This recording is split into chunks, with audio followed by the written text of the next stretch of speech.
Hello बच्चों, जय हिंद। पिछली वीडियो में हम लोगों ने ये जाना कि ब्लड का थक्का कैसे जमता है। इसके बारे में हमने डिटेल से पढ़ लिया।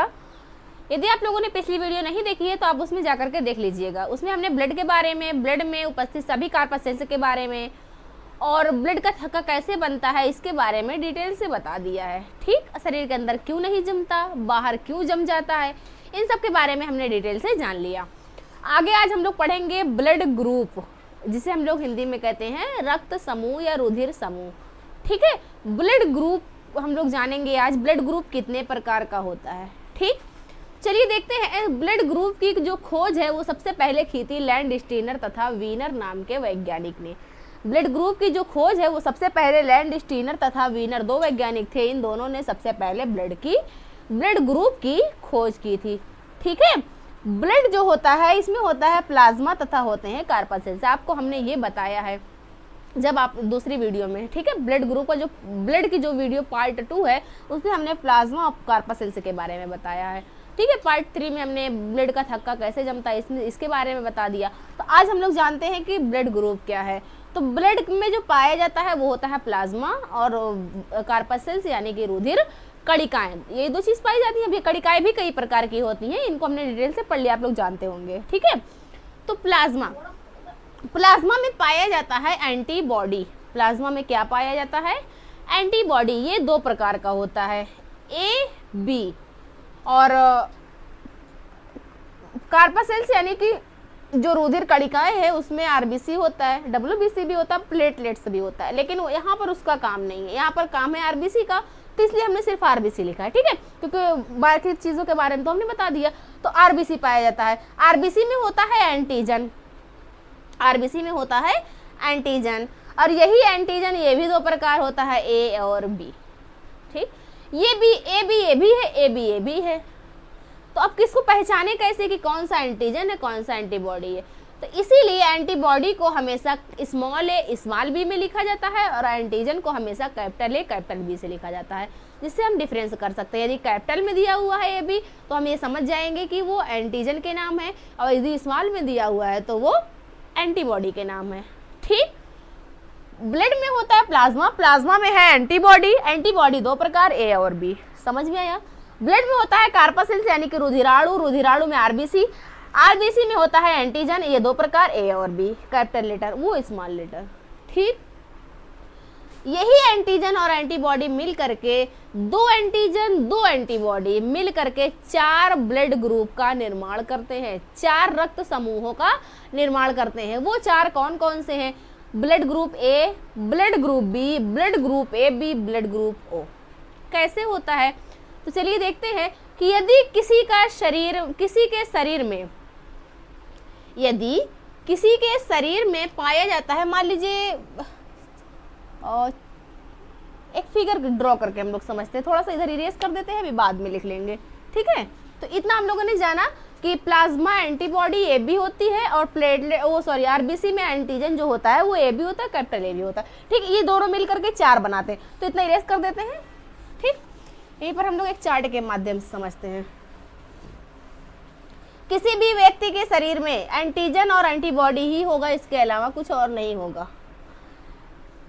यदि एंटीजन ए है तो एंटीबॉडी बी होगा। कभी भी एंटीजन और एंटीबॉडी एक समान नहीं होता। मान लीजिए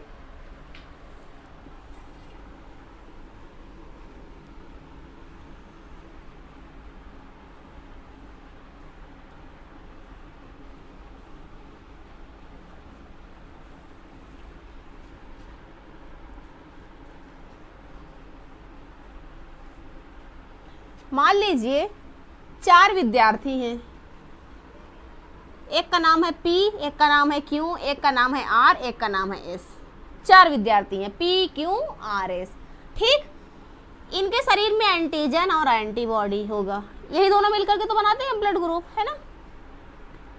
तो ये वाला जो पार्ट है ये पी का हो गया, यहाँ से ऐसे करके अलग कर दिया। ये एस का हो गया, ये दोनों आर का हो गया, ये क्यू का हो गया और ये पी का हो गया। ठीक, तो पी क्यू आर एस यही है। इनमें हमने बताया क्या क्या मिलकर के एंटीजन और एंटीबॉडी बना लेते हैं। तो वो है एंटीजन ए होगा, एंटीजन को कैपिटल ए से दिखाएंगे और एंटीबॉडी को स्मॉल ए से, इसमें से कोई भी हो सकता है, या सॉरी एंटीजन ए भी हो सकता है, एंटीजन बी हो सकता है, एंटीबॉडी भी ए भी हो सकता है, बी भी हो सकता है, ठीक है। तो ये एंटीजन वाला पोर्शन है, ये एंटीबॉडी वाला पोर्शन है, ठीक। अब क्यू वाले को जो है इसका भी यही होगा, आर का भी यही होगा, या तो ये होगा या तो ये होगा, इसका भी यही होगा, है ना, ठीक। यदि P के शरीर में यदि P के शरीर में एंटीजन ए, पहला वाले लेते हैं, एंटीजन ए उपस्थित है, कौन सा एंटीजन ए, यदि इधर एंटीजन लिख देते हैं, ये इसके सामने जाने वाला जितना रहेगा ये सब एंटीजन होगा, ये एंटीबॉडी रहेगा, ठीक। एंड इधर बॉडी लिख देते हैं, आप लोग बॉडी से समझ लीजिएगा एंटीबॉडी, ठीक है। ये एंटीजन है, ये एंटीबॉडी है। यदि P के शरीर में एंटीजन ए उपस्थित है, तो हमने बताया कभी भी एंटीजन और एंटीबॉडी एक समान नहीं होता है। यदि P के शरीर में एंटीजन ए उपस्थित है तो उसके शरीर में एंटीबॉडी बी होगा, क्योंकि दो ही प्रकार के होते हैं, ए होता है बी होता है, एंटीजन ए है तो बचा क्या, एंटीबॉडी बी, क्योंकि समान तो होगा नहीं, एंटीजन ए एंटीबॉडी ए भी नहीं होगा, ठीक है। तो एंटीजन ए है तो एंटीबॉडी क्या होगा, बी होगा, यही तो हो सकता है। एंटीजन ए है तो एंटीबॉडी बी होगा। यदि क्यू के शरीर में, इसका तो एंटीजन हो गया, क्यू के शरीर में एंटीजन बी है तो एंटीबॉडी क्या होगा, ए होगा, यही तो होगा। यदि आर के शरीर में मान लीजिए एंटीजन दोनों है, ए बी दोनों है, तो इसके पास तो कोई एंटीबॉडी नहीं होगा ना, हमने बताया कि समान नहीं होगा। यदि एंटीजन दोनों आ गया तो एंटीबॉडी कुछ नहीं होगा, क्योंकि अगर ए होगा तो वो ए से मिल जाएगा, बी होगा तो बी से मिल जाएगा, मैच करेगा ना, तो मैच वाला होता ही नहीं। अगर एंटीजन दोनों उपस्थित है एंटीबॉडी होगा ही नहीं। यदि इसके शरीर में एंटीजन ही नहीं है तो एंटीबॉडी दोनों उपस्थित होगा। समझ में आया, एंटीबॉडी ए भी होगा और एंटीबॉडी बी भी होगा, ठीक है। यदि कोई स्टूडेंट P है, उसके शरीर में एंटीजन A है तो एंटीबॉडी B होगा, Q है उसके शरीर में एंटीजन B है तो एंटीबॉडी A होगा, R है उसके शरीर में दोनों एंटीजन उपस्थित है तो एंटीबॉडी होगा ही नहीं, S है इसके शरीर में एंटीजन कोई है ही नहीं तो एंटीबॉडी दोनों होगा, सिंपल सा है। तो देखिए अब ये दो मिल करके चार का निर्माण किए ना, एक तो एंटीजन ए वाला और एंटीबॉडी बी वाला, दूसरा एंटीजन बी वाला एंटीबॉडी ए वाला, तीसरा जिसमें एंटीजन दोनों है लेकिन एंटीबॉडी है ही नहीं, ये भी एक प्रकार का हो गया, चौथा जिसमें एंटीजन ही नहीं है एंटीबॉडी दोनों है। तो ये दो मिल करके चार का निर्माण किया, क्या कुछ और बन सकता है, नहीं। तो दो मिल करके ये चार का निर्माण किए हुआ, तो ब्लड ग्रुप जो है यही चार होता है, ए बी। अब कैसे ए क्यों नाम रखा गया, हमेशा ब्लड ग्रुप का जो नाम है उसके एंटीजन के आधार पर रखा जाता है, यानी कि जो एंटीजन होगा वही ब्लड ग्रुप होगा। अब आप लोग बताइए कि इसका एंटीजन ए है तो ब्लड ग्रुप क्या है, ए है, सिंपल सी बात। जो एंटीजन वही ब्लड ग्रुप, एंटीजन ए है तो blood group A, antigen B है तो blood group B, antigen A B है तो blood group A B, antigen कुछ नहीं है तो इसे शून्य कहा गया, जब एंटीजन है ही नहीं तो शून्य कहा गया। तो हमने बताया तो ब्लड ग्रुप चार प्रकार, ए बी ओ है ना, ए बी और ओ, यही तो बताया हमने। एंटीजन ए है तो ब्लड ग्रुप ए, क्योंकि जो एंटीजन वही ब्लड ग्रुप, एंटीजन ए तो blood group A, antibody antigen B तो blood group B, antigen A B तो blood group A B, antigen कुछ नहीं है तो ब्लड ग्रुप जीरो। तो ए बी तीनों अल्फाबेटिक नंबर थे, तो वैज्ञानिकों ने सोचा तो इसे जीरो ना कह करके जीरो से मिलता जुलता इसे ओ नाम दे दिया गया। तो वो कुछ अलग नहीं है, ओ में कोई एंटीजन नहीं होता तो पहले इसे जीरो कहा जाता था, लेकिन बाद में इसे ओ का नाम दे दिया गया, ठीक है, यही है। तो समझ में आ गया आप लोगों को ब्लड ग्रुप चार कैसे होता है। यदि एंटीजन ए उपस्थित है तो ब्लड ग्रुप ए होगा, एंटीजन बी उपस्थित है तो ब्लड ग्रुप बी होगा, एंटीजन ए दोनों उपस्थित है यानी कि ए बी दोनों उपस्थित है तो ब्लड ग्रुप ए बी होगा, और एंटीजन दोनों में से कोई नहीं है तो ब्लड ग्रुप जीरो, जिसे बाद में नाम ओ दे दिया गया, वो होगा, ठीक है। चारों समझ में आ गया। चलिए स्ट्रक्चर के बारे में देखते हैं, क्यों एंटीजन और एंटीबॉडी सेम नहीं होते, क्यों किसी का ब्लड किसी और को नहीं दिया जाता।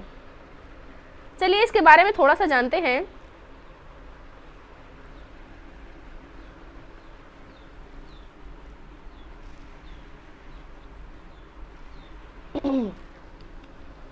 इतना समझ में आ गया कि ब्लड ग्रुप चार प्रकार का क्यों होता है, ठीक। आगे देखते हैं, यदि ब्लड ग्रुप ए है तो उसमें आप लोगों को बताया एंटीजन क्या होगा, ए होगा। तो एंटीजन क्या है, हमने बताया कि एंटीजन कहाँ पाया जाता है। अभी हमने आपको लोगों को बताया कि एंटीजन जो होता है वो आरबीसी पे होता है, एंटीजन आरबीसी पे होता है, और हमने बताया कि जो एंटीबॉडी है ये प्लाज्मा में होता है। यही तो बताया अभी आप लोगों को, है ना। तो आरबीसी पे यदि एंटीजन उपस्थित होता है तो आरबीसी का आकार कैसा होता है, याद करिए, हमने पिछली वीडियो में आप लोगों को बताया था। एंटीबॉडी सॉरी आरबीसी का आकार क्या होता है, आरबीसी का जो आकार होता है वो गोल होता है, बीच में थोड़ा चपटा होता है, ऐसे बीच में चपटा होता है और गोल होता है बाकी, ठीक। तो उसका आकार गोल होता है, बीच में थोड़ा सा चपटा होता है, ठीक। तो एंटीबॉडी का जो सॉरी आरबीसी का जो आकार है वो गोल होता है, और एंटीजन ए है तो एंटीजन ए की संरचना कुछ ऐसी होती है, एक ये है गोल वाला बीच में एंटीबॉडी, सॉरी ये जो बीच में है ये है आरबीसी, ये है आरबीसी, और आरबीसी पे पाया जाता है एंटीजन। तो आरबीसी पे यदि ऐसा एंटीजन है जो कि त्रिकोण यानी ए के समान, ए ऐसा होता है ना, तो ए के समान ये संरचना बनाए, बीच का हटा दो बस, ऐसे त्रिकोण सा। तो यदि जो ए के समान संरचना बनाता है आरबीसी पे, वो उसे हम लोग कहते हैं एंटीजन ए। क्या कहते हैं, जो ए के समान संरचना बनाए उसे हम लोग कहते हैं एंटीजन ए। क्या कहते हैं, एंटीजन ए, ठीक है। जो आरबीसी के ऊपर आकर के चिपका रहता है, आरबीसी के ऊपर आप लोगों ने देखा होगा कि जब लैब में टेस्ट होता है तो डॉक्टर लोग क्या करते हैं, ब्लड लेते हैं और शीशे की एक प्लेट होती है उस पर रखते हैं और उस पर कुछ केमिकल डाल करके पतला कर देते हैं, फिर माइक्रोस्कोप से देखते हैं। तो क्या देखते हैं, वो यही देखते हैं कि इसमें इसके आरबीसी पे कौन सा एंटीजन उपस्थित है। यदि उनको ऐसे तीन कोण वाला दिख गया तो उनको समझ में आ जाता है कि एंटीजन ए है। यदि एंटीजन ए है तो हमने बताया ब्लड ग्रुप क्या है, तो ब्लड ग्रुप ए है, ठीक है। तो यही देखते हैं कि आरबीसी पे यदि एंटीजन ए उपस्थित है तो सिंपल सा बता देते हैं कि ब्लड ग्रुप ए है। अब तो आप लोग भी, अगर आप लोगों के पास माइक्रोस्कोप हो, आप लोग खुद ही देख के जान सकते हैं, आगे और बता दे रहे हैं कि इसका क्या पहचान होती है, ठीक है। तो ब्लड ग्रुप ए है। अब यदि एंटीजन ए उपस्थित है तो एंटीबॉडी क्या होगा, एंटीबॉडी बी होगा। हमने आप लोगों को बताया एंटीजन ए उपस्थित है तो एंटीबॉडी बी होगा, है ना, ए तो होगा। तो एंटीबॉडी बी का आकार कैसा होता है,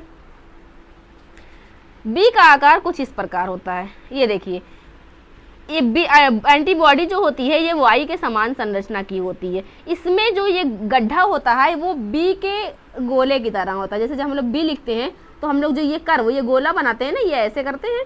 तो ये जो गोला हम लोग बना रहे हैं, इसी के कर्व के समान इसके अंदर संरचना होती है।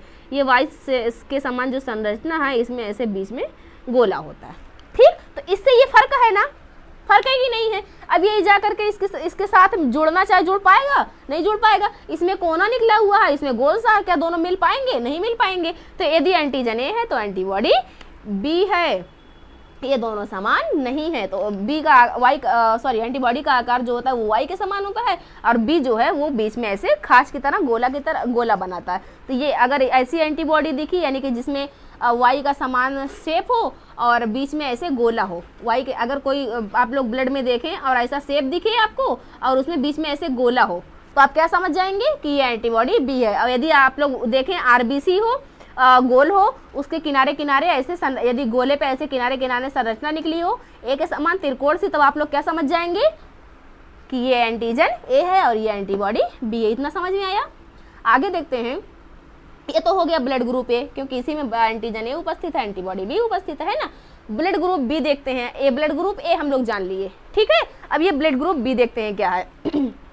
बी हमने बताया कि बी का जो आकार होता है जैसा एंटीबॉडी पे रहेगा वैसा ही एंटीजन पे रहेगा। ऐसा नहीं है कि मतलब बी के आकार में यदि एंटीबॉडी बी है तो उसका आकार कुछ और होगा, यदि एंटीजन बी है तो उसका आकार कुछ होगा, नहीं, आकार सेम ही होता है, समान होता है, ठीक है। तो यदि एंटीजन बी है, हमने बताया कि ब्लड ग्रुप बी है तो उसके शरीर पे यदि ब्लड ग्रुप बी है तो एंटीजन बी होगा ना, और एंटीबॉडी ए होगा। तो एंटीजन बी है तो देखा जाएगा कि यदि आरबीसी के किनारे किनारे, आरबीसी के गोले पे किनारे किनारे बी के आधे गोले के समान संरचना वाली आधे चंद्रमा के समान आधा गोला कह सकते हैं, इसके समान संरचना एंटीबॉडी के आरबीसी के किनारे किनारे पर उपस्थित है, तो वो क्या होगा, ब्लड ग्रुप बी होगा, क्योंकि आरबीसी पे एंटीजन है और एंटीजन यदि बी के समान है यानी कि इस आधे चंद्रमा के समान है तो इसका मतलब ये एंटीजन बी है, और एंटीजन बी है तो ब्लड ग्रुप बी है और इसमें एंटीबॉडी क्या होगा, यदि एंटीजन बी है तो उसका उल्टा एंटीबॉडी ए उपस्थित होगा। और ए का जो पहचान है हमने बताया कि एंटीबॉडी जो होती है वो वाई के समान संरचनाओं की, यदि आपको ऐसे वाई है और एंटीजन की संरचना ए के समान होती है। तो यदि आपको त्रिकोण वाला दिख जाए तो इसका मतलब एंटीबॉडी ए है, एंटीबॉडी ए है तो एंटीजन बी होगा, एंटीजन बी होगा तो एंटीजन के ही आधार पर उसका जो ब्लड ग्रुप दिया जाएगा वो बी दिया जाएगा। समझ में आया। अगला है A B, blood group A B. तो हमने बताया यदि किसी भी व्यक्ति के शरीर में एंटीजन दोनों उपस्थित हो, एंटीजन यानी कि आरबीसी पर एंटीजन दोनों उपस्थित हो लेकिन प्लाज्मा में कोई एंटीबॉडी हो ही ना, तो उसका ब्लड ग्रुप क्या होगा, उसका ब्लड ग्रुप होगा ए बी। क्या होगा, ए बी ब्लड ग्रुप होगा। ठीक है। तो एंटीजन, अब ये मान लीजिए कि ये एक गोला है, ये एक गोला है।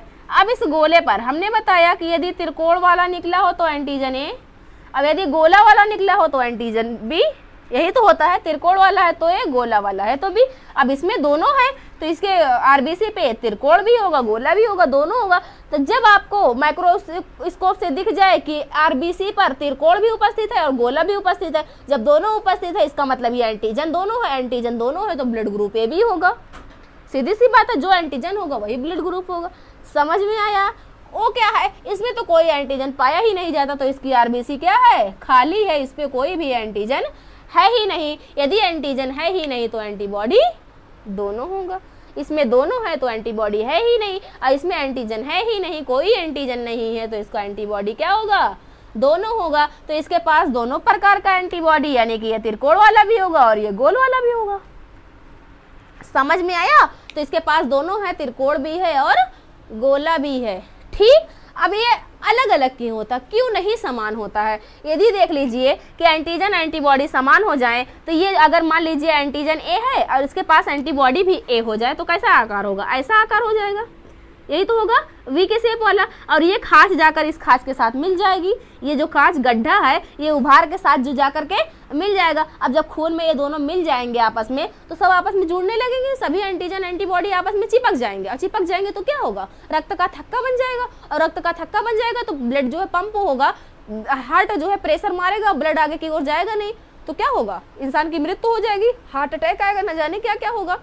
तो मृत्यु होनी निश्चित है ना। तो किस प्रकार देखिए बनाया है प्रकृति ने कि इसमें एंटीजन ए दिया है तो एंटीबॉडी बी दिया है, और एंटीजन बी दिया है तो एंटीबॉडी ए दिया है। एंटीजन दोनों दिया है तो एंटीबॉडी है ही नहीं, और एंटीजन अगर कुछ नहीं है तो एंटीबॉडी दोनों है, कि कोई किसी से जाकर मिलने ना पाए। इसीलिए ब्लड ग्रुप जब चढ़ाया जाता है, किसी को खून की कमी हो जाती है तो उसमें सबसे पहले ब्लड ग्रुप देखा जाता है। क्यों? क्योंकि अगर ए वाले को बी का ब्लड ग्रुप चढ़ा देंगे तो इसके पास एंटीबॉडी क्या है, ए है, और ये जाकर के इससे मिल जाएगी, और ये वाला एंटीजन जो इसके पास एंटीबॉडी बी है गोला वाला, ये आकर के इससे चिपक जाएगा, ये दोनों आपस में चिपक जाएंगे तो उसके शरीर का पूरा खून जम जाएगा, और जब जम जाएगा तो जो पेशेंट है वो ठीक होने के बजाय मर जाएगा होगा। तो इसके पास, जिसके पास एंटीजन ए है उसके पास एंटीबॉडी बी है। समझ में आ गया। ठीक। तो ये हो गया एंटीजन और एंटीबॉडी के बारे में। अब इसके पास कोई नहीं है तो इसके पास दोनों एंटीबॉडी है, आकर के कहाँ चिपकेगा, जब इसके पास कुछ है ही नहीं, इसके पास दोनों है तो इसके पास कोई एंटीबॉडी ही नहीं है, कहाँ चिपकेगा, कहीं नहीं चिपकेगा। इसके पास अगर बी वाला है तो इसके पास ए वाला है, इसके जो त्रिकोण है उसका गोल है, कहाँ चिपकेगा, चिपक ही नहीं पाएगा, है ना। तो यही होता है, इसीलिए ब्लड ग्रुप देख करके डॉक्टर द्वारा चढ़ाया जाता है। ठीक है। तो इसमें जो ए बी है इसे हम सर्वग्राही भी कहते हैं, और जो वो है वो डोनर भी कहते हैं। इसके पास दोनों ए बी के पास दोनों एंटीजन है और ओ के पास कोई भी एंटीजन नहीं है, दोनों एंटीबॉडी है। तो जो ओ है वो सर्वदाता है, यानी कि सभी को दे सकता है। ए बी जो है वो सर्वग्राही है, सभी से ले सकता है। ठीक है। तो ये हो गया कुछ एंटीजन और एंटीबॉडी के बारे में। आज की इस वीडियो में बस इतना ही। ब्लड ग्रुप आपने जान लिया कौन कौन से हैं। अगली वीडियो में हम लोग ये देखेंगे कि कौन किसको दे सकता है, कौन किसको नहीं दे सकता। हाँ, एक चीज़ और आप लोगों ने सुना होगा कि ब्लड ग्रुप जो होता है positive negative, O positive O negative, A B positive A B negative, A positive A negative, B positive B negative, ऐसा आप लोगों ने सुना होगा। ये तो हमने ए बी जान लिया, लेकिन ए पॉजिटिव क्यों होता है, बी निगेटिव क्यों होता है, ए बी निगेटिव क्यों होता है, ये क्या, इसके बारे में हम अगली वीडियो में। तो ये एक प्रकार से RH होता है, RH फैक्टर होता है, यदि उपस्थित है तो वो पॉजिटिव कहलाएगा, नहीं उपस्थित है तो नेगेटिव कहलाएगा। ठीक है, तो इसके बारे में आज की वीडियो बहुत लंबी हो रही है, इसके बारे में हम लोग आने वाली वीडियो में देखेंगे। ठीक है, तब तक के लिए जय हिंद।